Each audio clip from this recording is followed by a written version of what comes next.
Достар, бүгін осында хит болып жатқан сублимированный фруктыдың шоколадный түрін жеп көреміз. Жасыл түрі бар, әтеге кесіп қойдық.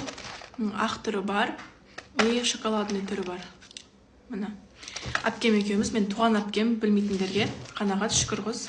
Зоғышқа деп үшеуін айтсам ба? Ішінде еще мороженое бар, міне. Ақ мороженое, шоколадный мороженое. Давайте жеп көрейік, сіз ағын жеп көріңіз, мен шоколадный, жасылын жеп көрейінші, хит болып отқан. Сосын бөліп тағы жеміз. Бисмилля. Бисмилля.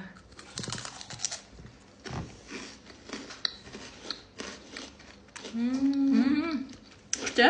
Күшті ғой. Мына ішіндегісі кисленький, да? Сыртындағысы күшті.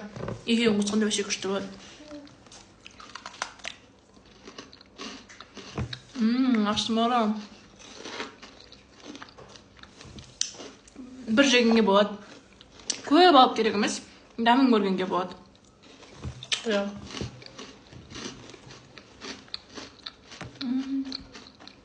Шоколад күшті. Енді осындай шоколадный түрін жеп көреміз. Қараңыз. Ең ұнайтын маған шоколадный негізі. Қайтып көрейік.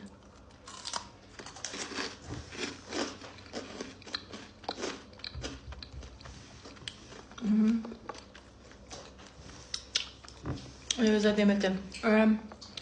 Бірақ маған свежий клубникамен зор болады сияқты. Мынау да күшті.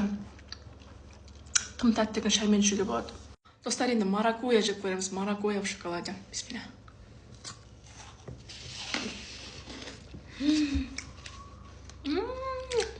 Тұтқыл ғой. Кислый. Мұн күшті. Райский наслаждение деп па.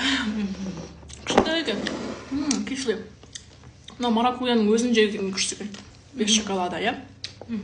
Енді мороженое жейміз. Ағын алыңыз сіз. Мен шоколадный жейм.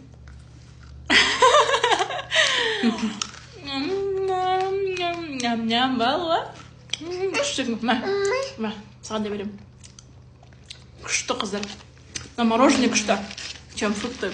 Мороженое кішкене арзандау да? Мынау қымбаттау екен. Мороженое күшті екен. Кесек жақсы көретін қыздарға самый топ. Но сладкий, да? Кесек сияқты емес. Күшті. Тырлап жегенге күшті екен, ен ая? Аяқпен қос жеп қоям, оны аяқпен деп жеп қоям аяғымда. Күшті. Көп қып алу керек емес. Примерно біздік сияқты алып, дәмін көрсеңіздер болады. Бекермен ақшаларыңыз зая кетеді. Бірақ күшті екен, өте дәмді. Алып көріңіздер, жеп көріңіздер. Лайк басыңыздар.